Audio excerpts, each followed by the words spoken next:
यानंतर बघूयात मुंबई आणि पुण्यातल्या बातम्या। मुंबईच्या चुनाभट्टी परिसरामध्ये अज्ञाताकडून गोळीबारामध्ये एकाचा मृत्यू तर 3 जण जखमींवर सायन रुग्णालयामध्ये उपचार सुरू।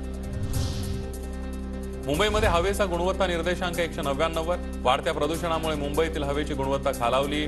मुंबईकरांच्या आरोग्यावरही प्रदूषणाचा विपरीत परिणाम होण्याची शक्यता।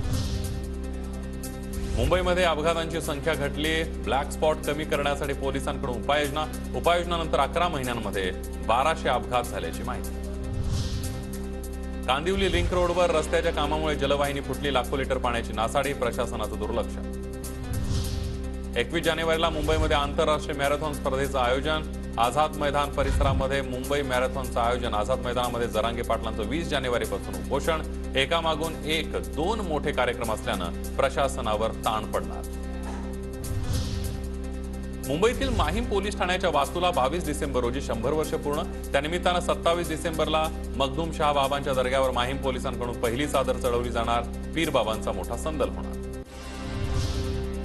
पुणे लोकसभेच्या रिक्त जागेसाठी लवकरात लवकर निवडणूक घेण्याचे मुंबई हायकोर्टाचे आदेश। हायकोर्टाच्या निर्णयाविरोधात निवडणूक आयोग सुप्रीम कोर्टात।